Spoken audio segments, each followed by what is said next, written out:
अस्सलाम वालेकुम जनाब, मैं ये आया हूँ अभी जुविंदा साहब का हाल पूछने के लिए।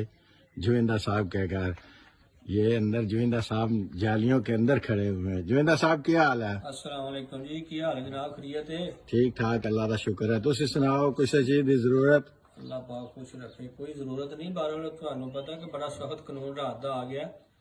वजीर आजम ਜਿਹੜਾ ਜੁਸੇਪੇ ਕੁੰਤੇ ਉਹਨੇ ਰਾਤੀ बड़ा सख्त ऐलान किया कि ਹੁਣ ਤੁਸੀਂ ਬਿਲਕੁਲ ਬਾਹਰ नहीं निकलना, सैर भी नहीं कर सकते, ਕਿਸੇ ਪਾਸੇ नहीं जा सकते। मुकम्मल तौर पर हर चीज़ लॉकडाउन कर दी गई है। अज का दिन ਜਿਹੜਾ इतवार का दिन है, पूरे इटली का बड़ा सख्त दिन है।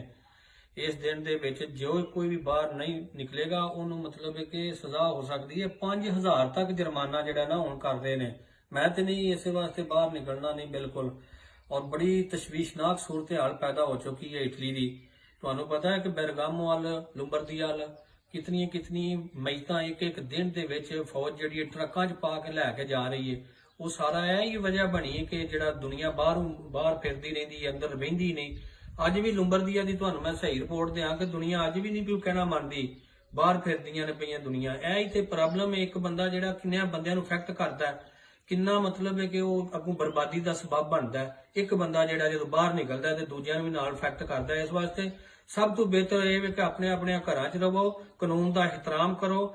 ਇਹ ਜਿਹੜਾ ਪੈਗਾਮ ਦਿੱਤਾ ਗਿਆ ਸਾਰੀ ਕੌਮ ਨੂੰ ਦਿੱਤਾ ਗਿਆ। पूरे इटली ਦੇ ਵਿੱਚ ਇਸ ਵੇਲੇ ਭਾਰਾ ਹੈ। ਸਮੁੰਦਰਾਂ ਦੇ ਵਿੱਚ ਜ਼ਲਜ਼ਲੇ ਆ ਰਹੇ ਨੇ, ਬੜੇ ਸਖਤ ਸਮੁੰਦਰਾਂ ਦੇ ਵਿੱਚ ਜ਼ਲਜ਼ਲੇ ਆ ਰਹੇ ਨੇ। ਕਰੋਸ਼ੀਆ 'ਚ ਜ਼ਲਜ਼ਲਾ ਆ ਗਿਆ, ਇੱਕ ਮੰਜ਼ਰ ਹੀ ਖੌਲਨਾਕ ਪੈਦਾ ਹੋ ਚੁੱਕਾ ਹੈ। ਇਹ ਉਹ ਇਨਸਾਨ ਹੈ ਜਿਹਨੂੰ ਜਦੋਂ ਮਰਦਾ ਸੀ ਤੇ ਮਈਤਾਂ ਨੂੰ ਇਤਨੇ ਅਜ਼ਾਜ਼ ਦੇ ਨਾਲ ਫੁੱਲਾਂ ਦੇ ਵਿੱਚ ਲਪੇਟ ਕੇ ਤੇ ਬੜੇ ਇੱਜ਼ਤ ਦੇ ਨਾਲ ਬੜੇ ਅੱਛੇ ਲਿਬਾਸ ਪਾ ਕੇ ਮਸਜਿਦ ਗੱਡੀਆਂ ਦੇ ਵਿੱਚ ਲੱਦ ਕੇ ਤੇ ਮਈਤ ਨੂੰ ਖੜਿਆ ਜਾਂਦਾ ਸੀ ਤੇ ਨਾਲ ਪ੍ਰੋਟੋਕੋਲ ਦੇ ਨਾਲ ਉਹਨੂੰ ਦਫਨਾਇਆ ਜਾਂਦਾ ਸੀ।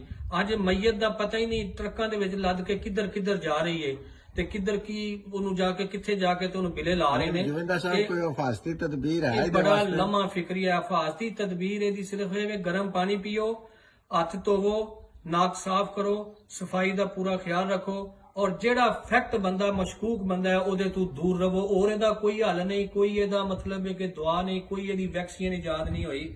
मैं ਤੇ ਇਸ ਵਾਸਤੇ ਸਿਰਫ ਇਹ ਹੀ ਮੈਸੇਜ ਦਿਆਂਗਾ ਕਿ ਇਹਦਾ ਹੋਰ ਕੋਈ ਹੱਲ ਨਹੀਂ। ਸਿਰਫ ਇਹਦਾ ਹੱਲ ਇਹ ਵੇ कि अपने आप को खुद महफूज करो, अपने आप का खुद दफा करो, और कोई हल नहीं जे। बाकी अल्लाह अगे दुआ करो, आखिरी हल जे। और एक मेरा आखिरी पैगाम, अज जेड़े भी लोग मेरा पैगाम सुन रहे ने, मगरब दे वक्त बाहर कोनियां दे खलो के अपने अपने घरां दे विच अल्लाहु अकबर हर बंदा अजान आखे, अल्लाह नू याद करे। ये मेरा आखिरी पैगाम है। सलाम अलैकुम। तुसी फिरो, मैं बाहर नहीं जाऊंगा। ओके जी, सलाम अलैकुम।